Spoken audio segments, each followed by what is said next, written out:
Some may find the following disturbing. Discretion is advised.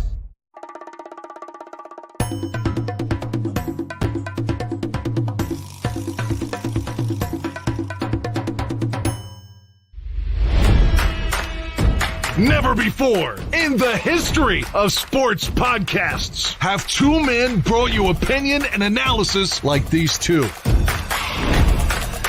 They speak for a city that's desperate for wins and titles, not whining and travesty. You might not agree with what they have to say, but you'll defend their right to say it. Sports fans across the world, from Chicago, Illinois, this is the Mac and Reed Show.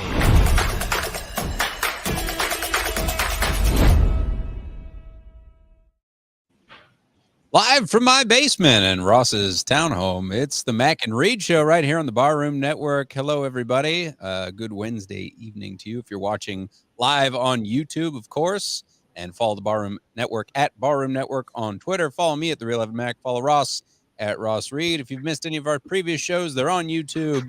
Audio-only versions are on Spotify, iTunes, wherever you get your podcasts, of course. Like, subscribe. Tell a friend or two. Feel free to chime in the comment section during this show tonight, as we missed last week. That's the finale of the Bears season, and now we're looking into the playoffs. We got a packed show, of course, with lots of Bears offseason headlines to look forward to. Key positions in the front office as far as coaching is concerned to be filled, and interviews already happening there. And, of course, the personnel, big questions at quarterback and beyond, with a plethora of choices in the draft.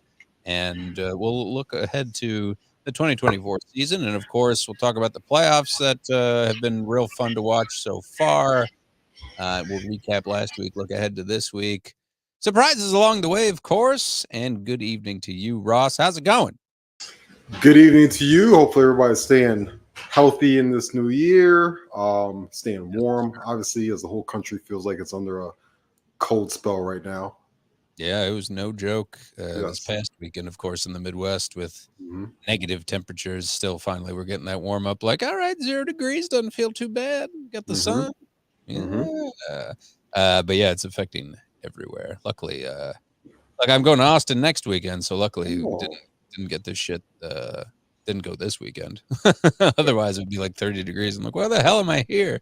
Hopefully, at least 60s, and wear perhaps a light jacket when I'm there. If needed while I go on some fantastic voyage. So, to begin, let's talk Bears, Ross, and Bears, of course, ending with a whimper. We all are well aware of it, and we've had a lot of time to digest what went down in that weird up and down season, mostly down, as the Bears were 7-10, third in the NFC North, and now, of course, watching from the sidelines as their main competition in the Green Bay Packers and Detroit Lions are rolling ahead to the second round of the playoffs and preparing for their opponents, but focusing on the Bears right now.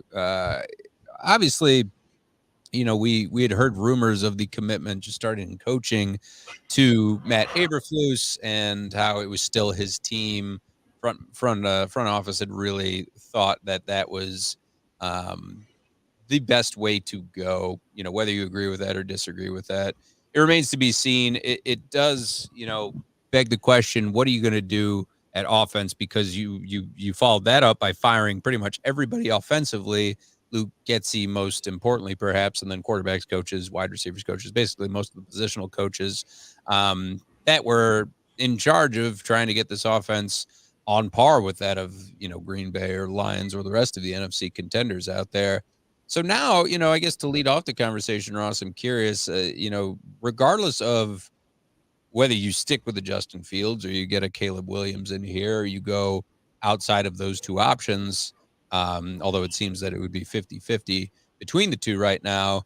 There's a lot of names getting floated out there for OC, and in interviews are already happening. You know, the likes of Greg Norman getting requested to be interviewed, Brian Greasy, you know, Byron Leftwich. These are just names. Cliff Kingsbury, Zach Robinson. These are all, you know, the sort of a short wish list, because there's a ton of candidates out there. A lot of the best OCs are going to get head coaching jobs. We know that. But, you know, it's just based on this first week of the offseason. What are you hearing as far as the rumblings, and who do the Bears like so far? Do you have someone on your wish list so far? I do. So, they talked to, Thomas Brown today, who's the offensive coordinator of the Carolina Panthers. He comes from that Shanahan tree. You're going to hear that a lot, Shanahan tree. They talked to Shane Waldron already, offensive coordinator for the Seattle Seahawks, as he was able to talk to other teams right now after Pete Carroll is transitioning out of that head coaching position. Greg Olsen was also on their list, the quarterback's coach for the Seahawks, not the Greg Olsen that calls games, former ex-Bear, but the different Greg Olsen, right? Clint Kubiak was also on the list as well. He is the passing coordinator right now, again, Shanahan tree, for the San Francisco 49ers. And, a couple other names. Liam Cohen is also on the list. He is the offensive coordinator for the Kentucky Wildcats college football. The Shanahan guy again. So I think you're starting to see a theme here as to where the Bears want to go. I think the writing was on the wall with that, even when Luke Getsy was gone, because they retained the only guy you talked about, all the offensive coaches were gone. The only guy they retained on staff was Chris Morgan. Is the offensive line guy. He was heavily involved in their running that Shanahan style offense. So I think that shows already where they want to go. The name that I didn't mention in all of this was Greg Roman, former offensive coordinator for the Baltimore Ravens. That's the only guy on the list not from that Shanahan tree, and he's the outlier in all of this. In my opinion right now, I think if you had a leader in the clubhouse, I think it comes down to Shane Waldron being the favorite for the position, with a guy like Clint Kubiak being second. And, remember, because of the new rule with talking to coaches, the Bears cannot talk to Clint Kubiak in person until after this Sunday, after the divisional round is over. They have already talked to Shane Waldron in person. They flew out to Seattle to see him. So I think it comes down to those two guys, in my opinion. I lean right now Shane Waldron getting that position. He's had a good track record in the league. He has, he came from coaching with the Rams when they were very successful under Sean McVay. He was able to reinvigorate Geno Smith's career, get guys like DJ Metcalf going again, really focal in the running game as well, as they drafted Zach Charbonnet and Kenneth Walker Jr. Or the second, Kenneth Walker second, in the draft. So that's where I think that they will lean right now today. And I think this gets wrapped up probably early next week at the latest. Oh, wow. Things are moving fast. As you mentioned, Ross, today, the latest was that the Bears were set to interview Thomas Brown, the current offense coordinator for the Panthers. And you saw that, despite the Panthers being pretty terrible, they had a young team around them. They lost DJ Moore, but they were competitive in a lot of those games and had a young quarterback, to kind of take a lot of the blame. But you like some of the ingenuity that you saw from that offense, a little bit of fight from Thomas Brown and company. I'm curious to obviously see what the answer is at quarterback, and that's what I think a lot of Bears fans will think dictates their success more than the offensive coordinator. But like Jalen Johnson said, he was on the radio and TV this past week because he's got nothing better to do but wait for hopefully a extension, as he was second team All-Pro this last season. But he was saying that, in regards to Justin Field, that a lot of the blame for his poor performance is due to coaching. And when you do have three different coordinators in 3 different years, it's hard to get any consistency. And that's been sort of the scapegoat for Justin and the rest of this offense and their lack of production. But there's a lot of truth to that. It goes both ways, right? So, with that in mind, I'm very curious to see who else is floated out there for the Bears offensive coordinator position. Got to be optimistic after Luke Getsy. You knew that the writing was on the wall. I'm sure he'll still remain in the NFL. I'm not sure where he'll go from here. And just to clean house on that side of the football, I think was a very good move. And let's not forget too, defensively, they have to make some decisions, even though Matt Eberflus was calling a lot of the defense for this team. They have to address that side of the ball too, because the whole Alan Williams fiasco is long forgotten, I feel like, and that was early on in the season. Curious which way they go in that direction as well, and how that sort of sets up to be getting the Bears, that is, ready for a complete turnaround with the 2024 season looming now. So there's a lot of talk about the quarterback position. I think we talked about that ad nauseum, and we could keep that going later on. But, with regard to the picks that are coming out, that the Bears have coming up, I have a ton of optimism there. And just the stockpile that Poles has, does your gut tell you, Ross, that they would flip it now that, I think you went on record that they would be drafting a quarterback number one if they got that number one overall pick. But is there a part of you that would see them potentially flipping that if they could get a sort of haul like they did last year? No chance. I think, unfortunately, this is over. Listen, and I think it was more so on display this weekend when you look at the playoff action. You look at what Jordan Love was able to do. You look at what Jared Goff was able to do. These teams are putting up big time points, and they're really pushing the football down the field, and they're beating good defenses. And I think that at this point, listen, I love Justin Fields. I think he's an awesome guy. I think he's an awesome young man. But I think when you have a gift staring at you, which is a free first overall pick, and a guy that is as talented as Caleb Williams is, and then also, most importantly, as we've been talking about for months now, very much so cost controlled for at least the next 4 to 5 years, I think it behooves the Bears to reset the QB clock. And I fully expect for them to draft Caleb Williams first overall. And I expect this, a lot of people are talking about, this might drag on closer to the draft. I actually don't think so. Last year, we kind of knew by combine time where this was going. We started to see the tea leaves that Ryan Poles was going to trade that pick. I think this gets done sooner than later. I think Poles wants to do Justin a solid and get him onto his new situation as quickly and as professionally as possible. I also think for the other teams that are going after Justin Fields, you potentially want to be able to get that done before free agency starts, because then you need to know if you've got the QB, or do you need to put your eggs in a Kirk Cousins basket or something like that. So, to me, Justin's going to go to one of three teams, in my opinion. It's either going to be Raiders, Falcons, or Steelers. And, it comes down to whoever's going to give you the best deal to be able to get that done. But I do think, as it stands today, we got the news obviously on Monday, on Martin Luther King Day, Caleb Williams is coming out. The next meaningful football Caleb Williams plays will be in a Chicago Bears jersey. You heard it here. Ross is going on record that they'll be drafting Caleb Williams number one. So, to that end, Ross, what do you see as Justin Fields' future? Obviously, it's been floated around that he could maybe get as high as a second-round pick, certainly a third-round pick, something like that, some sort of package with teams that are in need, if it's Atlanta or outside of that, market. Then it'll be very curious to see where Justin Fields lands up. What's your ideal landing spot for Justin? My ideal spot for him would be the Pittsburgh Steelers, because I think that's a playoff-ready team, and that's a very good head coach in Mike Tomlin. And I like the offensive weapons that they have there. I think that they can have good success. I also want to see Justin Fields out of the NFC, of course. I'd rather root for him in a different conference. But to me, the Raiders or the Steelers, to me, would be the best bet. But obviously, keep an eye on that Falcons situation. I do think that eventually they will circle the table, on Bill Belichick. And I do think that Bill Belichick and Justin Fields could be a good fit together in Atlanta. Nice.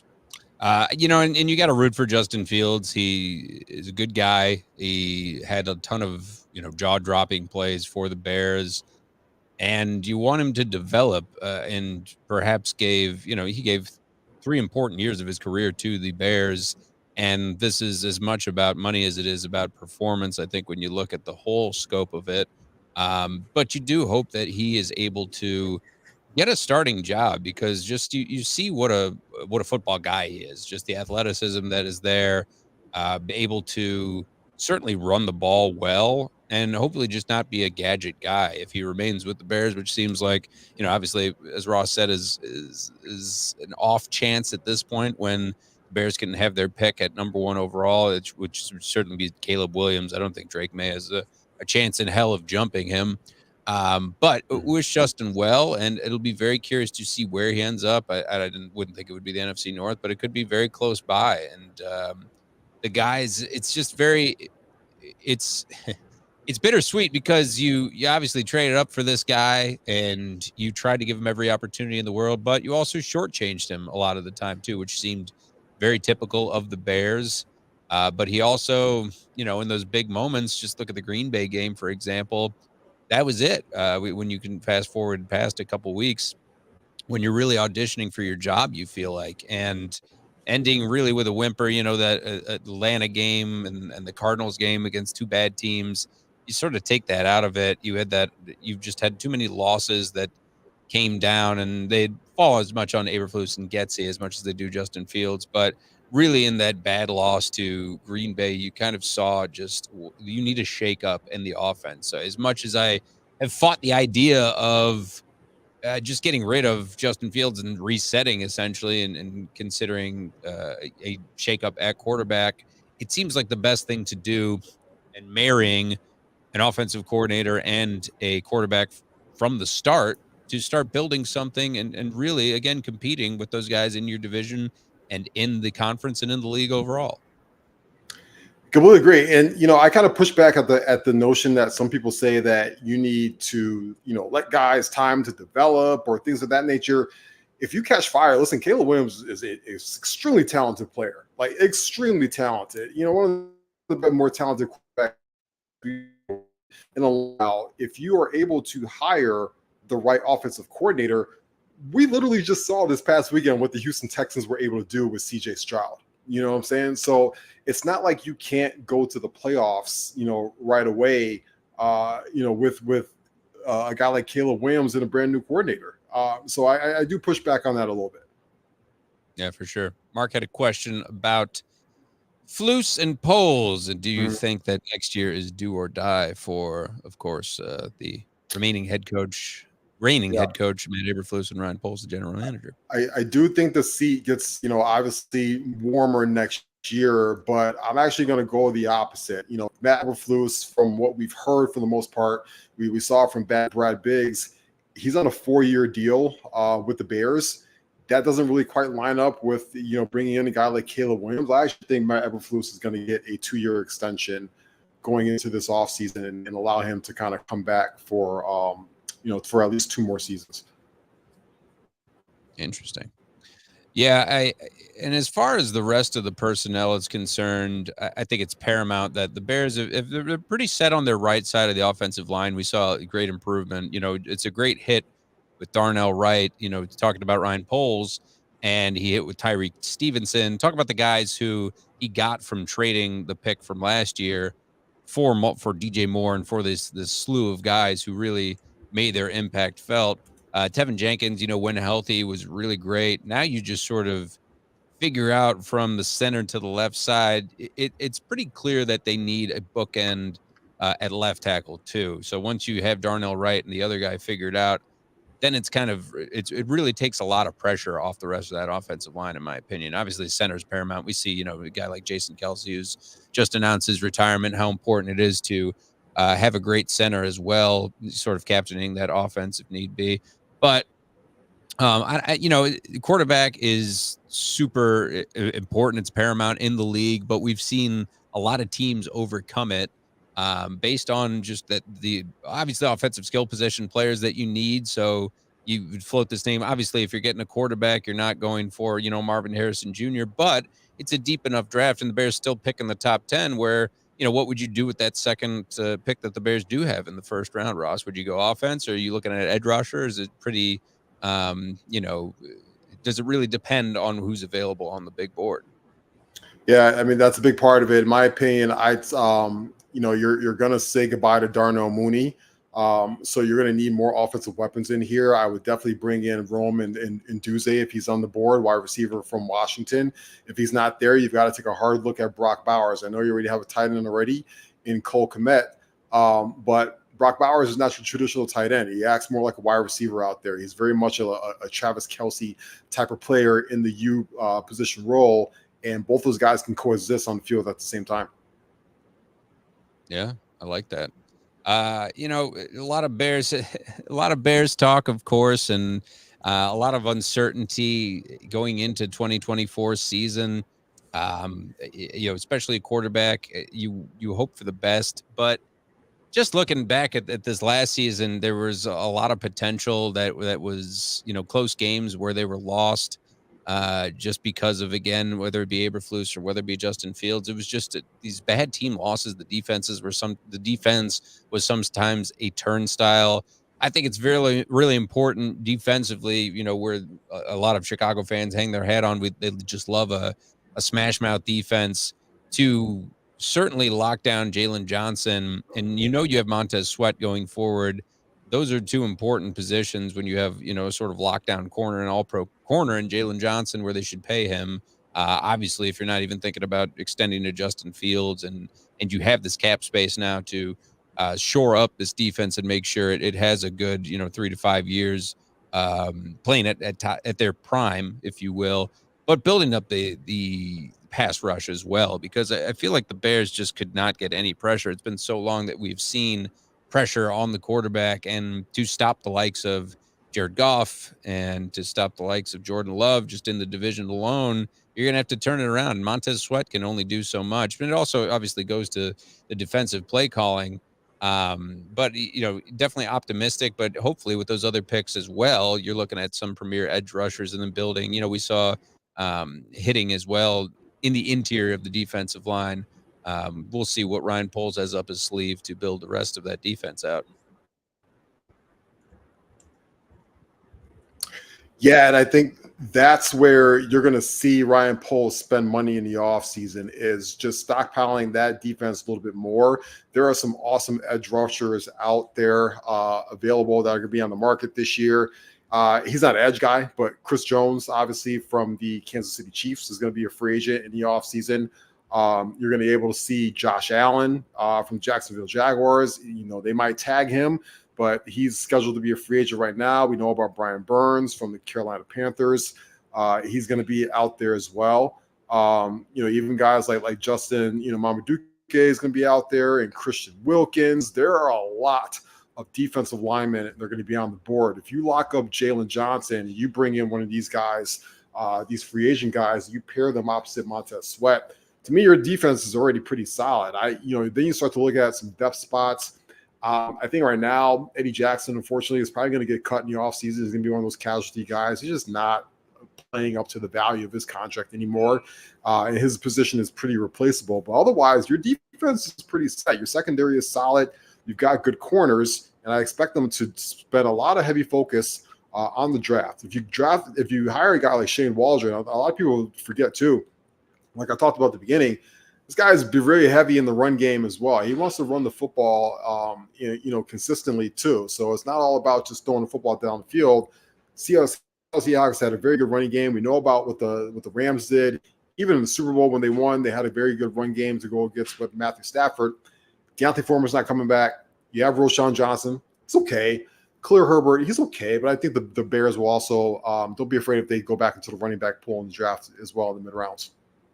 Yeah, I think it's important to have a lot of depth at running back, as we saw when we saw Khalil Herbert go down.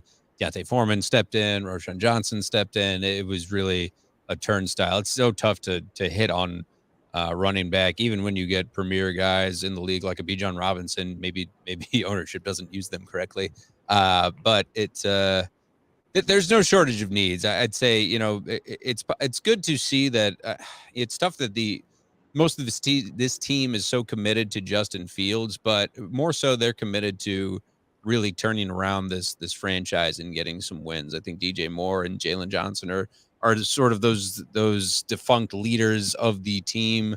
If Justin Fields gets out of here at this point, I do think that it's as much a numbers game as it is Ryan Poles doing his due diligence.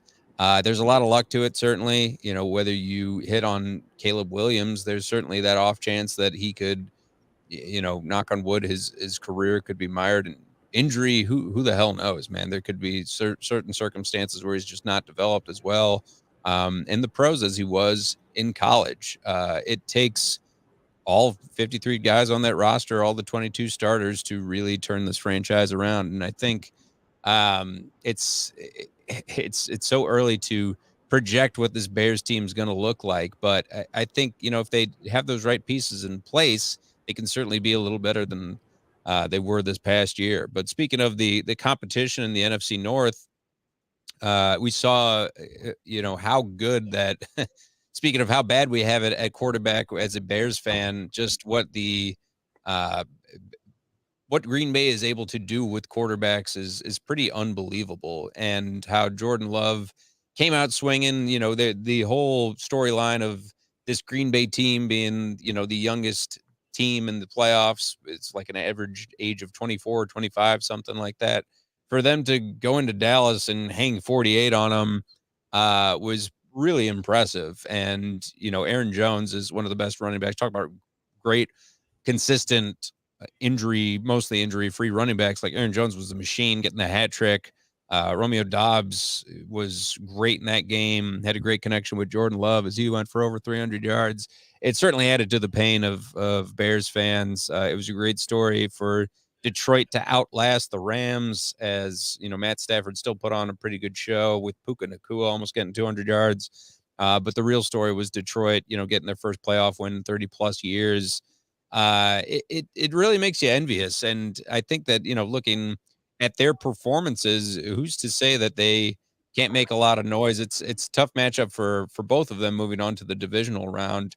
After the wild card, when Green Bay has to travel to San Francisco. I feel like there's a lot of history between those two franchises in the playoffs, but Detroit getting Tampa, who just knocked out Philly, that's going to be something, man. And Detroit, them being able to play at Ford Field is a huge advantage. Who do you see going further, Ross, the Green Bay or the Lions at this point? Yeah, I agree with you. Being able to play in Detroit with those fans who were absolutely outstanding on Sunday. You got Eminem in the house. You got Big Sean in the house. You got guys like Calvin Johnson and Barry Sanders. I think they're the clear favorites to move on, in my opinion. Tampa Bay is a really good team. They're very tough. They're well coached. We talked about Dave Canellis on this podcast a couple of times. Their offensive coordinator, he has revitalized Baker Mayfield's career, as has Baker too. I think Baker deserves a lot of credit as well for what he's been able to do this season. He looks healthy. He looks like he's having fun again. But I do think it's going to be a close football game because Detroit's defense can give up some points, and Baker's not going to go in there scared. But I do think the Lions eke that out. As for the Packers, I mean, look, I said last week I didn't give them much of a chance against the Cowboys, and look what they did. But they're facing a whole different ball game here. I think this 49ers team is the most focused, poised team heading into the playoffs. I also think they're the most talented heading into the playoffs, and I think that Kyle Shanahan's on mission to really shove it up everybody's what. And the line is right around 9-10 points right now. You got to go into that hostile environment. I think the 49ers roll the Packers and kind of bring them back down to earth a little bit. 49ers certainly earned that number one seed, and they just have all the firepower offensively with Brock Purdy leading the charge. Christian McCaffrey had another fantastic season. And of course, George Kittle, Ayuk, Deebo Samuel, they just have so many weapons, and the backfield is very tough. The offensive line, I should say, is even tougher, plowing lanes for the running backs and creating a lot of time for Brock Purdy. So you would think that Green Bay has a much tougher test. This really spoke more to me too about just Dallas and just you never know what Dallas you're going to get, but when the playoffs come, Dak Prescott and Mike McCarthy and company have been in this position before where they just shit the bed, and they certainly did in epic fashion. You drew a home game. You drew the better seed and the second seed of the NFC, and this is what happens. It was not entirely shocking, I would say, just looking at the wild card weekend before we focus on the four games that are on the slate this coming weekend. The other great story was Houston and how impressive that was. As much as I was rooting for Joe Flacco in Cleveland, Houston, man, is such a great young story. Talk about one of the younger teams in the NFL and great young head coach, CJ Stroud, certainly making his name ring out and making his case for rookie of the year. really impressive performance, hanging 45 on a tough Browns defense too. That's no slouch, but they balled out. Kansas City just beating the tar out of Miami. You could have seen coming from a mile away with Miami going to a cold weather city like that. And Kansas City really turns it on, excuse me, when the playoffs happen. And then the Monday night doubleheader, Buffalo, this is the team we expect to see in the playoffs where they have a sound performance, good performance from Josh Allen. He's able to do everything, all the plays with his legs, and then, through the air is very impressive defensively, backing them up and shutting down Pittsburgh. It's much tougher test next weekend, but then Tampa, kudos to them. This NFC South has been so weird for them to, beat the defending NFC champs in Philadelphia, who limped into these playoffs. It was really impressive. It does, I feel like, speak volumes to Baker Mayfield, who's been pretty up and down in his career. It was a lot of fun, but what are you looking forward to besides obviously the Niners and beating the tar out of the Packers in this divisional round this weekend, Ross? Yeah, I mean, I think for me, and I speak for probably most of the people, we're saying we're looking forward to this AFC QB matchup in both games this weekend, because you're going to get you get the likes of seeing Lamar Jackson this weekend and Josh Allen and Pat Mahomes, right? And so that's going to be exciting this weekend to see those teams go up against each other, especially the Josh Allen, Pat Mahomes part, because we feel like this is a true rivalry at this point. Those guys have seen each other a couple times in the playoffs. They've seen each other a couple times in the regular season. They've had some close games. They've had a little bit of controversy and stuff like that. So I think that's going to be the marquee matchup for the weekend. Yeah, and can Houston, just looking from the top down starting on Saturday, can Houston challenge Baltimore? Baltimore, the number 1 seed, and this is a big year. Going into it was a big year for Lamar Jackson and company, and trying to get back to the top of the AFC and regain some of the success that they have had, early 2000s, mid 2000s, and Lamar Jackson and company look really poised to do that. They certainly have a tough test with Houston, but they have that advantage of obviously playing in Baltimore. You got to think that would be a pretty sound win for both home teams on Saturday. Obviously, the later game on Fox, San Francisco hosting Green Bay. They're well rested. They're ready to rock. It's going to take a hell of a performance from Jordan Love and an epic collapse from the 49ers. But yeah, the AFC matchups, Detroit with Jared Goff feels like a team of destiny trying to get into that NFC championship NFC championship against perhaps San Francisco. It would just be nuts if it was Green Bay, Detroit. I feel like obviously Vegas would have to intervene for that, but Detroit hosting Tampa, Baker it was a soft Philly defense that he played against. I think Detroit, they got their pass rush down and they really know how to win at home and put pressure on the opposing quarterback. So, looking at Detroit, it looks like, the home team besides Kansas City, where Kansas City and Buffalo, obviously they have so much history and we've seen some phenomenal games between Pat Mahomes and Josh Allen. This one's really tough because Kansas City's looked beatable at times, as have the Bills. The Bills, had that question in this last or the couple weeks ago where we weren't even sure we were going to see them in the playoffs if they didn't win that last game of the season. And then the Chiefs playing like the Chiefs and, a revenge game for Tyreek Hill and a pretty explosive Miami offense, even with the elements and with that Chiefs advantage. This is when the defense really turns it on. This is when you see that advantage that Andy Reid has. And of course, the biggest advantage of all is Pat Mahomes, the reigning Super Bowl champion, and this team, reigning Super Bowl champions as a whole. This is, almost their Super Bowl. They win this against the Bills, in Buffalo, then I really just think that they're going right back to the Super Bowl and beating whoever's in front of them. This is a huge game for them. It's a huge game for them. It's the first time in Pat Mahomes' career that he has a playoff game on the road. So that's going to be an interesting situation for him. He's played all his playoff games in Arrowhead before this, but I don't think he's scared to go into Buffalo and play Josh Allen and the Bills. And the Bills are pretty beaten up right now on defense. They lost another starter on defense on Monday afternoon. So, I think Buffalo is favored in this game, as they should be, because they've got home field advantage. But that's Pat Mahomes over there. And I'm gonna bet on Pat Mahomes to go ahead and handle business in Buffalo and extend on. And I think the streets at this point, we want Mahomes versus Lamar Jackson for the AFC title game, right? We want the soon-to-be MVP versus the reigning MVP and the guy that's got 2 Super Bowls underneath his belt. That would just be one of the most epic games that we've had for a playoff game in a very, very long time in Baltimore too.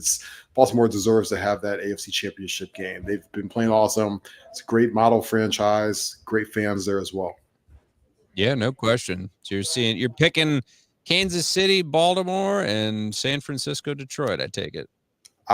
Yes, the Detroit one. Listen, something weird's got to happen, and if something weird happens, I would not be shocked if that's the weird thing that happens, and you get Baker Mayfield in the NFC Championship game. Going to San Francisco. I think that's the one. This Super Bowl's in Vegas this year. There's got to be some chicanery, some weirdness leading up to it. I think we get fairly chalk heading to it. I got 49ers going to the Super Bowl. I wouldn't be surprised if it's against the Chiefs. But look out at that Baker Mayfield situation. I think he can upset Detroit and move on. He's got a lot of help too with that defense. That defense is so impressive still. Thinking about just a few years ago when, playing, obviously you had the advantage of Tom Brady playing at a real high level, all the offensive firepower that he has, the guys who have remained, the pass rush of Vita Vea and, the linebacking core that they have, Antoine Winfield Jr. It's really a well put together defense that Todd Bowles coaches. So you figure they got something up their sleeve for Detroit, and obviously it's do or die for them. And they figure, they can shock the world on Saturday. So that'll be an interesting one. Probably a lot more, not as lopsided as the other game of the NFC divisional round. The big thing is, the reason why they were able to beat Jalen Hurts was they blitzed the hell out of him, and Philadelphia just did not adjust. They weren't able to, adapt. And if there's one guy who's not very good against the blitz, it is a guy like Jared Goff. Now, I trust Ben Johnson, offensive coordinator right now. He's a hot name for head coach jobs. I trust him to adjust a lot better than Nick Sirianni. But if they start to heat up Jared Goff, he can make some mistakes, especially if Sam Laporta is still not as healthy as you want him to be. The counterpoint to that is obviously a guy like Amon-Ra St. Brown can just beat you over the top, or Jahmyr Gibbs can just run right past you as you're trying to blitz, the situation. So I expect points in that game. I think Mike Evans had a little bit of a down game against the Eagles. They didn't really need him that much. So I think he's going to elevate his game indoors on turf. And I think that's going to be a fun one. I think that's going to be the fun shootout of the weekend, where I think all the rest of the games, I think 49ers is going to be a blowout. I think the Ravens-Texans can be interesting. But I think the way the Ravens are rested right now, the way Lamar Jackson's playing, I think they still win that game, by a touchdown or more. And then, that Chiefs-Bills game, I think can be close. But I think it's going to be a chess game, a chess match. These teams have seen each other so much. Score is going to come down significantly in that game to me. Doesn't look quite as cold or snowy as last weekend's game. Obviously you figure that Santa Clara is going to be real nice, but the other games, weather shouldn't really be a factor. None of the games really should be too much of a factor. So should see some good football coming up this weekend. And it's nuts on the note of the end of the regular season that we saw 3 huge names as far as head coaches change it up as far as ending their careers with their respective teams. Bill Belichick, stepping away, parting ways with the Patriots, which we kind of saw the writing on the wall going into the end of this season with the Mac Jones fiasco and whatever else is going on with New England at this point. Obviously, they're going in a different direction with Jared Mayo, which will be a good breath of fresh air for them, I would think. Alabama and Nick Saban retiring as one of the most winningest coaches we have seen in college football history, one of the best recruiters, certainly left his mark. And, don't forget about his, obviously not in the same school, but that LSU championship that he won as well. But just what he was able to do at Alabama was impressive. Obviously, just having so much power recruiting and turning out just top tier talent to the pros. You just look left and right. Some of the best teams obviously have a quarterback or a running back or an offensive lineman or a defensive back that Nick Saban coached and helped them get to that point where they're at. And Pete Carroll, who was who surprisingly who looks good these days. I think, was the oldest head coach in the league at 70. Now he's not anymore with them retiring, the Silver Fox. But now this was all within 24 hours. Him stepping away from the Seahawks or getting fired from the Seahawks. Doesn't matter. He had a great career with Seattle. You remember the Legion of Boom years and the peak Russell Wilson and the Super Bowl performances that they had and beast mode and everything that went in between. And he was very California guy, but all these coaches, are Hall of Fame coaches and had great careers respectively. Really, going to miss seeing them on the sidelines. Yeah, well, I mean, at least we know Belichick wants to come back, right? Like he's gonna coach again. The question now is, where will Belichick end up? Saban can just obviously be in Tuscaloosa, wherever he wants to be in Florida, and Carroll can just retire, and they can both, drink pina coladas together. But where will Bill Belichick go? I think he's going to go to Atlanta. Unless a team like Philadelphia or the Cowboys make a late push for them and for him, excuse me, it doesn't seem like that's going to happen. I think he goes to Atlanta, and I think he sets up shop there. I think he's going to be with an owner that is older as well and wants to spend some money and wants to see if he can get some success before it's too late. And there are weapons there. That defense is not bad. They just need a couple pieces. They've got guys like Bijan Robinson and Drake London on offense and Kyle Pitts, who, hasn't been used that well. So, you look at them down there, they need a quarterback. And, you have to see what direction they go. Do they trade for a guy like Justin Fields? Or does Bill Belichick call a guy like Kirk Cousins and say, hey, Kirk, come on down. Let's try this and let's see if we can get a ring together. That's going to be a very interesting situation. But, I think that's the best fit for them. To me, the biggest coaching wild card is Mike Vrabel. I think that's the best coach on the market. And I think that if you get a guy like Mike Vrabel in your situation, you can have him coaching your team for 10 plus years. He's young. He's very intelligent. He's very good at his job. If I were the Dallas Cowboys, I'd fire Mike McCarthy today and hire Mike Vrabel and just have him there for 10 years, So, yeah, that's going to be an interesting, it's going to be interesting to see if he wants to sit out a year and then see what better jobs come up. Could be the Bears, obviously, right? Could be some other jobs coming up. Could be a Philadelphia job with Nick Sirianni, but that's going to be interesting. But yes, to what you said, Nick Saban, very salty, feisty guy, but absolutely awesome head coach on the college ranks. Pete Carroll was, Pete Carroll, awesome coach as well. I like it when some of these older guys, step away from a little bit while they're still, kind of at the top of their game a little bit, still very good at their jobs, but willing to say it's okay to ride off in the sunset and go spend my money on the beach or anything. I wish our politicians had their kind of gumption as well. Certainly don't. You got to die in office. That's the way to do it. That's the American way. Mike Vrabel, curious. Obviously having some good years with Tennessee, and obviously Jim Harbaugh's name being floated around now, coming off a national championship win. We'll see. I should say, LA Chargers have been tied to him, and all the while, Cliff's over there. He's going to go there. Cliff's over there cooking fajitas. Welcome, Cliff. How you doing? And thanks to the new barroom listeners, of course, too. Travis, hello, and everybody who's been chiming in as we wrap up the show with some quick hits. I'm also hungry thinking about fajitas, Ross. And we press on, though. The Emmys, did you catch it? As the Bear cleaned house, and Succession did as well. Better Call Saul got the short end of the stick. They've lost all 50 for 53. Yep. That goes into, and they joined The Wire and Always Sunny and a couple other shows of phenomenal TV where they just were up against The Sopranos or up against, just phenomenal other shows, unfortunately, where, a deserving guy like Bob Odenkirk couldn't get the nod for best actor in TV.